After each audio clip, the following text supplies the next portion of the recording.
प्रदेश में सियासत जो है वो इस दिशा में चली गई जो आप मेरे पीछे देख रहे हैं। और ये सियासत की ज़रूरत क्या है, क्या मजबूरी है? मानस को लेकर स्वामी प्रसाद मौर्य के बहुत सारे बयान आपने अभी सुने हैं, एक के बाद एक वो लगातार बयानबाजी कर रहे हैं। एक तरीके से मौन स्वीकृति माना जा रहा अखिलेश यादव की, क्योंकि उन्होंने स्वामी प्रसाद मौर्य के बयान पर कुछ नहीं कहा। हाँ, उन्होंने बेशक ये कहा कि मानस का कहीं कोई अपमान नहीं हो रहा है, उन्होंने इतनी बात तो कही। अभी आगे और क्या क्या इस राजनीति में देखने को मिलता है वो तो आने वाला समय बताएगा। लेकिन गर्व से कहो हम शूद्र हैं, ये पोस्टर समाजवादी पार्टी के कार्यालय पर लगना ये बड़ा इशारा करता है। पहले तस्वीरों के जरिए आपको दिखाते हैं। दरअसल स्वामी प्रसाद मौर्य हाल के दिनों में रामचरितमानस को लेकर जो बयान दिए उसको लेकर चर्चा में आए थे। अब आप ये जो इस वक्त तस्वीरें देख रहे हैं, गर्व से कहो हम शूद्र हैं, ये दरअसल लखनऊ में समाजवादी पार्टी कार्यालय के बाहर ये पोस्टर लगा हुआ है। और स्वामी प्रसाद मौर्य का बयान जो है वो चर्चा का विषय बना ही हुआ था। रामचरितमानस पर वो टिप्पणियां लगातार कर ही रहे थे और इस पर अखिलेश यादव के कुछ बयान सामने आए। मैं आपको ऐसा ही एक उनका बयान भी सुनवाऊंगा जहां पर अखिलेश यादव जो हैं वो ये कहते सुनाई दे रहे हैं कि बीजेपी की सरकार हमें शूद्र मानती है। इसके मायने क्या हैं, ये जो बोर्ड लगा है इसके मायने क्या हैं, ये सारी चीज़ें आज हम स्टूडियो में डिस्कस करेंगे और अखिलेश यादव ने क्या कुछ कहा है वो आपको बताएंगे। सब मुद्दों पे बातचीत करने के लिए मेरे साथ वरिष्ठ टेलीविज़न पत्रकार सुमित अवस्थी जी इस वक्त मौजूद हैं। सुमित जी, सबसे पहले तो ये गर्व से कहो हम शूद्र हैं, ये कौन सी सियासत है, इसका क्या फ़ायदा है, कितना स्ट्रैटेजिकल है या अचानक से छाया मुद्दा है? नहीं, शुरू में लगा पहले दिन जब बयान आया कि ये अचानक निकल गया है, गलती हो गई स्वामी प्रसाद मौर्य से।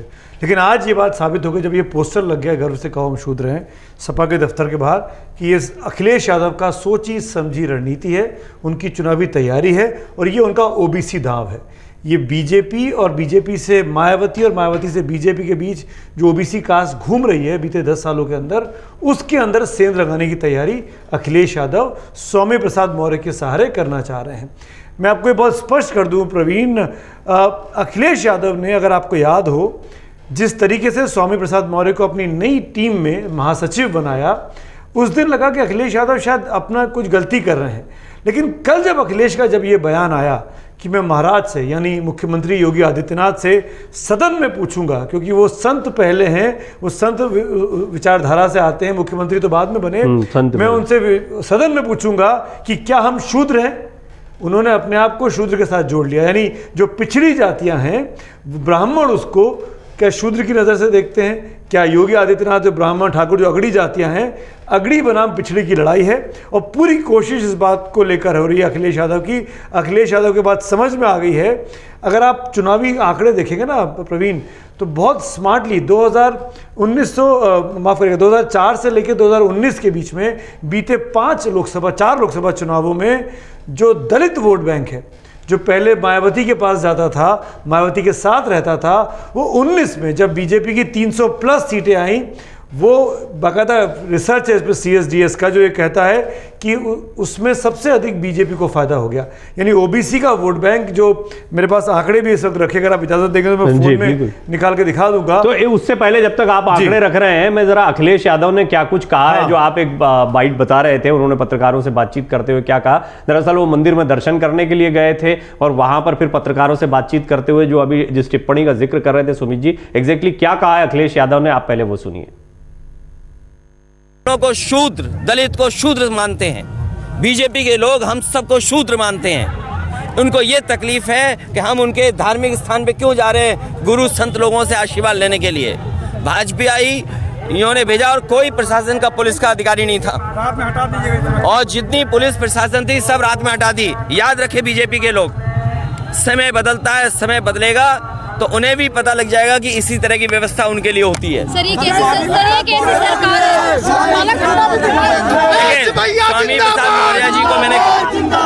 स्वामी प्रसाद मौर्य जी को मैंने कहा है कि जाति जनगणना के आंदोलन में आगे बढ़ें। सर, ये कैसी सरकार है जो पूर्व मंत्री के साथ ऐसा व्यवहार? तो आपने देखा कि यहाँ पर स्वामी प्रसाद मौर्य का जब सवाल पूछा गया तो बड़े साइड से निकल लिए अखिलेश यादव। लेकिन शूद्र वाला जब मुद्दा आया तो उन्होंने कहा हम दलितों को शूद्र मानती है बीजेपी की सरकार, मंदिरों में प्रवेश नहीं करने दिया जा रहा है। ये बयान बहुत गंभीर है, इसके बड़े गंभीर मायने, और अब आप आंकड़ों के साथ साथ में मुझे जरा इसको समझाएं। मैं आंकड़े आपको बताता हूँ, लेकिन पहले एक टिप्पणी करना चाहता हूँ मैं प्रवीण यहाँ पे, और वो ये इसलिए भी ज़रूरी है, इस बात को हमको समझना होगा। बीते अगर आप 2 हफ्ते की राजनीति को देखें तो भारतीय जनता पार्टी की टॉप लीडरशिप ने, जिसमें प्रधानमंत्री मोदी इनको इंक्लूडेड हैं, उन्होंने तमाम ऐसे बयान दिए हैं जिससे मुसलमानों के साथ बीजेपी हमदर्दी दिखाती हुई दिखाई दे रही है। चाहे वो फिल्म पठान के विरोध की बात हो कि क्यों इस तरह की बयानबाजी की जाती है, फिर मोहन भागवत का बयान कि तमाम मुस्लिम भाई बहन जो है हमारे साथ के हैं। तो संघ परिवार बीजेपी जो है वो अब मुसलमानों को अपने साथ रखती हुई दिखाई देना चाहती है और कर रही है। ऐसे कामकाज भी किए जा रहे हैं, जैसे बीजेपी प्रधानमंत्री की तरफ से अजमेर शरीफ पे हर साल चादर जाती है, पर इस बार तस्वीर रिलीज की गई, तस्वीर सामने आई जी, चादर। तो अब अखिलेश यादव को ये समझ में आ गया कि मुसलमानों को और बीजेपी को हिंदू वर्सेस मुसलमान करके बीजेपी भले हिंदू के वोट पाले लेकिन मुसलमान हमको मिल जाते थे, जो अखिलेश की लड़ाई थी। अखिलेश को समझ में आ गया कि इस बार हिंदू वर्सेस मुसलमान नहीं हो पाएगा। बीजेपी पसमंदा मुसलमानों की बात कर रही है, बीजेपी मुसलमानों की हमदर्दी, बहुसंख्यक समाज को भी साथ में रखना होगा और उसमें फिर ये जाति पाति वाला जो गणित होता है, इसीलिए वो धर्म की बात ना करके अखिलेश ने जाति की बात की है। तो ये लड़ाई 2024 की शुरुआत हो गई है। ये बहुत बड़ा सियासी दांव है। बीजेपी के लोग कहते रहे गर्व से कहो हम हिंदू हैं, इन्होंने कहा नहीं गर्व से कहो हम शूद्र हैं। तो हिंदू बनाम शूद्र, मानस बनाम शूद्र की लड़ाई है और ये 2024 की नींव रख दी गई है कि किस दृष्टि है, खास तौर पर उत्तर प्रदेश में ये पूरा चुनाव होने वाला है। इस पर हमको ध्यान देने की जरूरत है क्योंकि उत्तर प्रदेश में ही सबसे अधिक पोलराइजेशन होता है, सबसे ज्यादा सीटें वहीं पे हैं। बीजेपी पर यह इल्जाम है कि वो अगड़ों की पार्टी है, ब्राह्मणों की, बनियों की, राजपूतों की पार्टी है, शूद्रों का वो ध्यान नहीं देती है। जैसे कि मैं आंकड़े की बात कर रहा था, अगर आप इस आंकड़े को ध्यान से देखेंगे, CSDS का ये आंकड़ा है और 1996 में बीजेपी को 19% ओबीसी वोट मिले 96 के लोकसभा चुनाव में, 99 में बढ़कर 23% हुए, 2014 में बढ़कर 34% हुए और 2019 में बढ़कर 34 से 44%। 10% का, यानी 19 से लेके 44 की अगर मैं बात करूं तो करीब करीब 150% का हाइक बीजेपी के पास ओबीसी के वोटों से जाने हुआ है। और वो क्यों हुआ? प्रधानमंत्री नरेंद्र मोदी ओबीसी समाज से आते हैं। 14 और 19 की लड़ाई थी वो मोदी के चेहरे के साथ लड़ाई थी। तो ओबीसी ने अपने आप को, उनको एक नेता दिखाई दिया और वो जो ओबीसी जो मायावती के साथ थे या कुछ टुकड़ों में बिहार में नीतीश कुमार के साथ थे, लालू यादव के साथ थे, वो छिटक कर हिंदी बेल्ट में बीजेपी के पास आ गए। अखिलेश को यही लग रहा है कि मायावती की पार्टी तो धीरे धीरे खत्म होती जा रही है, ओबीसी वोट देगा तो किसको वोट देगा। तो अपने आप को मुस्लिम और यादवों का चैंपियन बनाने के बाद अखिलेश यादव अब ओबीसी समाज के वो वोट जो कि बीजेपी की तरफ नहीं जाना चाहते हैं, जो कि मायावती को अपने ऑप्शन के तौर पर देखते हैं, उसमें अपनी पैठ बनाने की कोशिश कर रहे हैं। अखिलेश यादव को लगता है कि ओबीसी को, यादव को और मुसलमानों को साथ लेंगे तो वो बीजेपी को मात दे सकते हैं और इतिहास इस बात का गवाह रहा है। आपको याद होगा बाबरी मस्जिद के गिरने के बाद 92 के बाद जो चुनाव हुआ था, जब कल्याण सिंह की सरकार बर्खास्त हो गई थी, तो काशीराम और मुलायम सिंह साथ आए थे। उन्होंने मजबूरी में ही सही लेकिन गठबंधन बनाया था और वो गठबंधन बीजेपी से 2 या 3 विधानसभा सीटें ज़्यादा लेकर आया था और उनकी सरकार बन गई थी। वही एक्सपेरिमेंट, क्योंकि उनका वोट बैंक ओबीसी का रहा, बीएसपी का, और अखिलेश यादव के पास ऑलरेडी मुसलमान हैं और यादव पूरा एक मुश्त वहाँ जाता है। तो अखिलेश को लगता है कि मुस्लिम, दलित और अब फिर अगर वो ओबीसी के एक बड़े तबके को अपने साथ ले आते हैं तो आने वाले वक्त में वो बीजेपी के सामने एक मजबूत विपक्ष के तौर पर, एक मजबूत विकल्प के तौर पर खड़े हो सकते हैं। ये सिर्फ और सिर्फ सियासी दांव है। वरना अखिलेश यादव, जिन्होंने अभी अभी अपने सैफई में मूर्ति लगवाई थी, आई थिंक कृष्ण भगवान की बड़ी सी जी, तब उनको याद नहीं आता कोई शूद्र हैं, वो अचानक स्वामी प्रसाद मौर्य को ये आपने बड़ा इंपॉर्टेंट पॉइंट कहा है, क्योंकि एक बार नहीं, ये गर्व से कहो हम शूद्र हैं, ये बोर्ड तो देखने को मिल रहा है। और ये बहुत सही बात अभी सुमित जी ने कही, गर्व से कहो हम हिंदू हैं, जो आप ये सुनते आए हैं, हालांकि ये बाला साहब ठाकरे का दिया हुआ नारा है, हाँ, लेकिन उसके बाद में जो हिंदू हित की बात करेगा वही देश पर बहुत, फिर तो राजनीति जो है कहां से कहां गई। और बाला साहब ठाकरे की राजनीति से कभी भी बीजेपी दूर नहीं रही, तो इस नारे को बीजेपी ने भी हाथों हाथ लिया था। लेकिन गर्व से कहो हम शूद्र हैं, ये राजनीति में एक नया प्रयोग देखने को या नई किस्म की नारेबाजी देखने को मिल रही है। इसके मायने और समझते, लेकिन ये शूद्र होना, जैसा अभी सुमित जी ने कहा कि तब याद नहीं आया था, अभी हाल में 2 दिन में 2 बार याद आ गया अखिलेश यादव को। एक और बात सुनिए जो हाल ही में उन्होंने कही है, किस तरीके से उन्होंने अभी पत्रकारों से बातचीत करते हुए इस विषय पर एक बार फिर अपनी राय रखी। हमारे मुख्यमंत्री तो योगी हैं, एक संस्थान से निकले जिसका एक अपना इतिहास है, एक अपना योगदान है उस संस्था का, उस स्थान का। मुझे उम्मीद है कि रामचरितमानस पर और खासकर शूद्र पर मैं सीधा मुख्यमंत्री से पूछूंगा कि भाई मुख्यमंत्री जी बताएं हमें सदन में कि शूद्र कौन कौन है। ये सवाल हमारा आपका नहीं है, ये सवाल धार्मिक लोगों का है, कम से कम वो तो बताएं हमें। और फिर जो संविधान की शपथ लेकर के बैठे हैं और उनसे ज़रूर मैं पूछूंगा इस बात। ये जैसा आपने कहा कि उनको तब याद नहीं आया था, लेकिन अब इनको बार बार याद आएगा। ये इसका आपको लगता है कि इन बयानों का कोई फायदा होगा, या अभी विधानसभा चुनाव जो 2022 के हुए। हाँ, मैं आपको एक दिलचस्प बात बताता हूँ। मैं शायद रायबरेली में था, वहाँ कॉलेज में युवाओं से हम लोग बातचीत करते थे, युवा इकट्ठे थे। तो मैंने 2-3 युवाओं से पूछा आपको जनरली कि आपको कौन पसंद है। बोले हम तो अखिलेश भैया को वोट देंगे। मैंने एक और पूछा, बोले हम तो अखिलेश भैया को वोट देंगे। एक और से पूछा, उसने भी, मैंने कहा आप लोग बड़े फर्म हैं, पर क्या आपको खासियत? तो वो बहुत ईमानदारी से बोले, बड़े अच्छे बच्चे थे, हम यादव हैं, हम अखिलेश भैया को वोट देंगे, बात खत्म। और ये चीज़ मैंने उत्तर प्रदेश में हर जगह देखी। तो यादव और मुस्लिम समाज जो है, ये भी किसी से छिपा हुआ नहीं। उनका वोट प्रतिशत भी ये बात बताता है कि उनको भी लग रहा था कि अगर अखिलेश के साथ में जाएंगे तो आप कांग्रेस बसपा यहाँ जाके ज़ाया मत करिए, या असदुद्दीन ओवैसी इस पर ज़ाया मत करिए, आप अखिलेश के साथ खड़े होइए तो बीजेपी को टक्कर मिलेगी। ये नारा क्या उस दिशा में कोई फायदा पहुंचाता दिखाई देता है आपको? आपको लगता है कि मायावती के वोट बैंक में सेंध लगा पाए, या बीजेपी का जो वोट बैंक बड़ा है उसमें सेंध लगा पाएंगे? देखिए, कितना लगा पाएंगे अखिलेश मुझे नहीं पता, अभी तो ये शुरुआत ही ये 2 दिन ही हुए हैं। कैसे कैसे इसको फायदे में करते हैं अगले, क्योंकि 1.5 साल तक इस मोमेंटम को बना के रखना पड़ेगा। लेकिन एक कमेंट मैं अखिलेश यादव की राजनीति पर जरूर करना चाहता हूँ प्रवीण, आपकी इजाज़त से। 2017 से लेकर 2024 का चुनाव, यानी 7 साल का अगर आप ये सफ़र देखेंगे सपा का, अखिलेश यादव को समझ में, मुझे ऐसा लगता है कि अखिलेश यादव को या तो समझ में नहीं आ रहा है कि वो करें तो करें क्या, और दूसरी बात अखिलेश यादव को ये समझ में नहीं आ रहा है कि वो कैसे अपनी पार्टी को राष्ट्रीय स्तर पर यानी लोकसभा के चुनावों में जिंदा रख सकते हैं। और मैं इस तथ्यों के आधार पर इस बात को कह रहा हूँ। 2017 में वो चुनाव लड़ते हैं तो वो राहुल गांधी के साथ लड़के बन जाते हैं, उनके साथ टाई अप कर लेते हैं, वो एक्सपेरिमेंट फेल हो गया। 2019 लोकसभा चुनाव वो मायावती के साथ गठबंधन कर लेते हैं, मायावती के साथ मिलकर दोनों पार्टियां जो धुर विरोधी पार्टियां रही, एक दूसरे पर जूतम प्रचार करती रही, जानलेवा हमले की बात करती रही, वो मायावती अखिलेश यादव के साथ आ जाती हैं। वो एक्सपेरिमेंट किया, उसमें अखिलेश यादव बुरी तरह फ्लॉप रहे। बसपा के तो 10 सांसद आ भी गए, इनके तो स्थिति बुरी हो गई, इनके 5 ही लोग जीत पाए। आज की 2022 पे आई, अगले जो भी विधानसभा चुनाव हुए, अखिलेश ने राहुल गांधी छोड़ दिया, अखिलेश ने मायावती को छोड़ दिया, छोटी छोटी रीजनल पार्टीज के साथ संबंध बनाए, ओम प्रकाश राजभर इस तरह की चीजें। अब आज हम 2023 में है, राजभर छोड़कर बीजेपी के खाते में जा चुके हैं।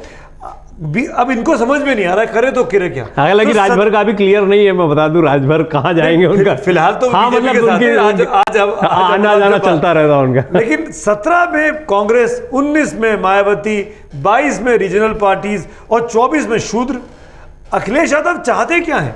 अखिलेश यादव क्या धर्म और जाति के नाम पर राजनीति करना चाहते हैं? अखिलेश यादव अगर दिल्ली में राजनीति करना चाहते हैं, सांसद बनना चाहते हैं, या चाहते हैं कि दिल्ली की कोई सरकार ऐसी बने जिसमें उनकी पार्टी की सबसे अधिक भागीदारी हो, मदद हो, तो उनको राष्ट्रीय जो प्लान्स हैं, प्रोग्राम्स हैं, नीतियां हैं, उस बारे में नीति साफ करनी चाहिए कि भाई आपको पाकिस्तान को लेकर क्या कहना है, आपको भारतीय अर्थव्यवस्था को लेकर क्या कहना है, आप किस तरीके से भारत के, जैसे राहुल गांधी ने, फॉर एग्जांपल अगर मैं तुलना करना चाहूँ राहुल गांधी और अखिलेश यादव की राजनीति की, राहुल गांधी ने कन्याकुमारी से लेकर कश्मीर की इस यात्रा के दौरान तमाम जगहों पर तस्वीर खींची मुस्लिम लोगों के साथ, उन्होंने अपना कोर्स करेक्शन किया। राहुल गांधी जो जनेऊ पहन के घूमने लगे थे, जो अपना रुद्राक्ष दिखाने लगे थे, उनको लगा कि अगर बीजेपी की पिच पे रहूंगा, हिंदुत्व के नाम पे रहूंगा, तो हम बीजेपी की पिच पे बीजेपी से नहीं जीत सकते, हमारे को अपनी पिच पे रहना होगा। तो राहुल गांधी ने उस कोर्स करेक्शन के दौरान इस 5 महीने की यात्रा में 50 ऐसी तस्वीरें आई होंगी, सैकड़ों तस्वीरें आई होंगी, जहां मुस्लिम वेशभूषा के लोग उनके आसपास दिखाई दिए। किसी से गले मिल रहे हैं, किसी को गोदी ले रहे हैं, किसी के साथ चल रहे हैं, किसी को दौड़ रहे हैं। अच्छे अच्छे बड़े बड़े मुस्लिम लोग उनके साथ आए और राहुल गांधी ने खुशी खुशी उनको दिखाया।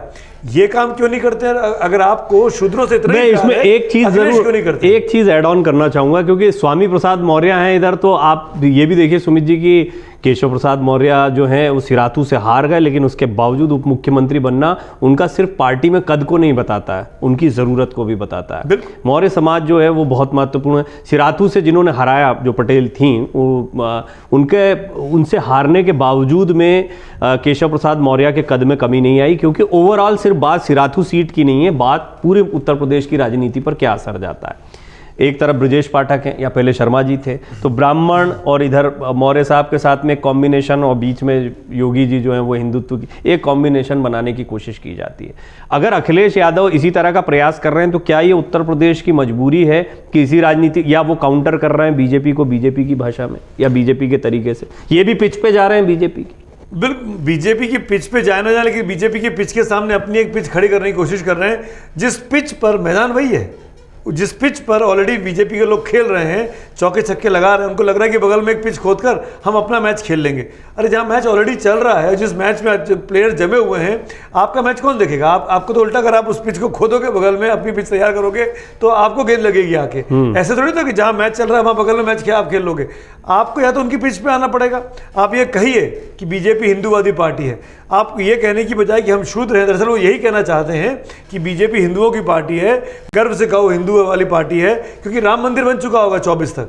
बीजेपी इस पिच को आगे बढ़ाएगी कि हम हिंदुत्व के मुद्दे पर सबसे आगे हैं, तो उसके सामने अपना एक मुद्दा खोजते हुए अखिलेश यादव दिखाई दे रहे हैं। गर्व से कहो हम शूद्र हैं। हाँ, गर्व से कहो हम शूद्र हैं। आप ये पूरी तरीके से सियासी लड़ाई है, इसमें कोई शूद्रों को अधिकार दिलाने की बात नहीं हो रही है, क्योंकि अगर शूद्रों के अधिकारों की बात हो रही होती तो वो बाकायदा उस वक्त जब प्रतियां जली, सो कॉल्ड रामचरितमानस की प्रतियां 5-7 लोगों ने जलाई उत्तर प्रदेश में, जिनको बाद में पकड़ा गया, अखिलेश यादव ने एक के बारे में आलोचना नहीं की।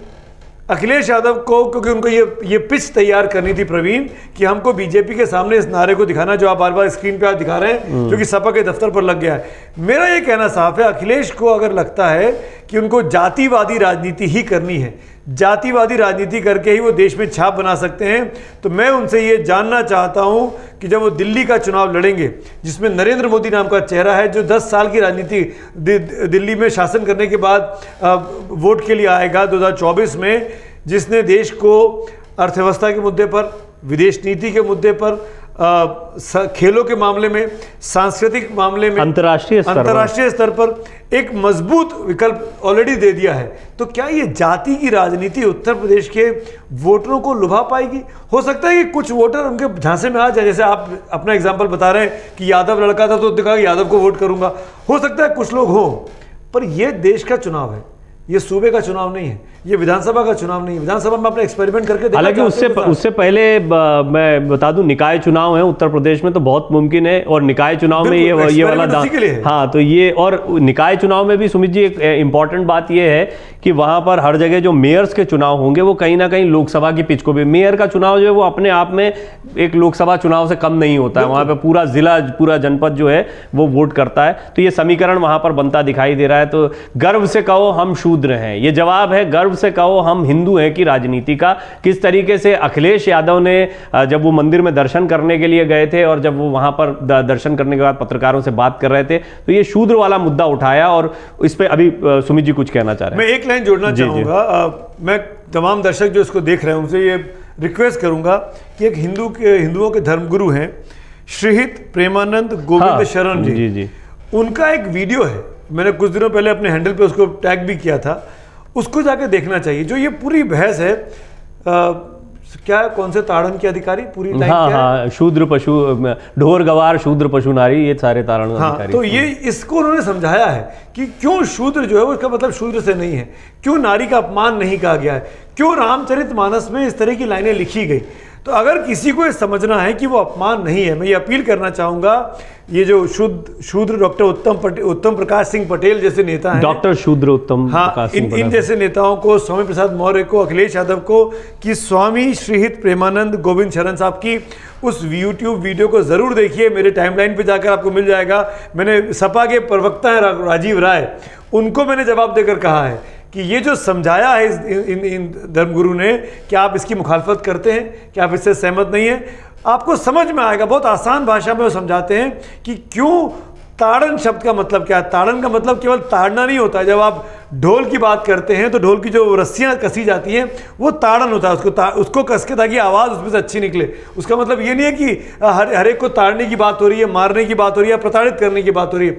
बहुत अच्छे से उन्होंने समझाया है, उसको समझने की ज़रूरत है। जी हाँ, देखिए मानस मर्मज्ञ कई हैं जो आपको अलग अलग भाषा टीका भी मिलते हैं, उसमें अलग अलग जानकारियाँ देखिए। लेकिन जब सियासत होती है तो सियासत का अलग स्तर है, और सियासत में जो बातें होती हैं वो बहुत सतही होती हैं, बहुत सतही, बहुत उछली बातें भी होती हैं, लेकिन कई बार काम भी कर जाती हैं। अब मानस जो है वो मानस क्या शूद्र, क्या ब्राह्मण और क्या किसी भी जाति का, जिस भी जाति में रह रहे हैं, उनके लिए मानस जो है वो घरों में रखा रहता है। सभी मंदिरों में उसकी पूजा उपासना करते हैं। बाबा तुलसीदास या भगवान राम में कौन आस्था नहीं रखता होगा। ऐसी भी बातें हैं, लेकिन कई बातें हैं जिनको फिर राजनीति का, और ये पहली बार नहीं है, ये बहस आज नहीं हो रही है, ये तुलसी के समय पर भी हुई थी, बाद में भी होती रही है। कई लोगों ने इसकी आलोचनात्मक टिप्पणियां इस पर की हैं, लेकिन फिर अब जो हालात आ गए वो ये कि सड़कों पर जब जात पात की राजनीति हो रही है तो हम देख रहे हैं कि बहुत खुलकर इस पर बयानबाजी हो रही है। कई लोगों की आस्था को इससे ठेस भी पहुंचती है। बहरहाल अभी तक इस विषय पर अखिलेश यादव खुलकर कुछ नहीं बोले। हाँ, शूद्र शब्द का, इस जुमले का इस्तेमाल वो बार बार कर रहे हैं, और किस तरह उन्होंने मंदिर में दर्शन के बाद किया था वो एक बार फिर आपको सुनवाते हैं। को शूद्र, दलित को शूद्र मानते हैं। बीजेपी के लोग हम सबको शूद्र मानते हैं। उनको ये तकलीफ है कि हम उनके धार्मिक स्थान पे क्यों जा रहे हैं गुरु संत लोगों से आशीर्वाद लेने के लिए। भाजपा आई, इन्होंने भेजा, और कोई प्रशासन का, पुलिस का अधिकारी नहीं था। रात में हटा दीजिएगा, और जितनी पुलिस प्रशासन थी सब रात में हटा दी। याद रखे बीजेपी के लोग, समय बदलता है, समय बदलेगा तो उन्हें भी पता लग जाएगा कि इसी तरह की व्यवस्था उनके लिए होती है। सर ये कैसे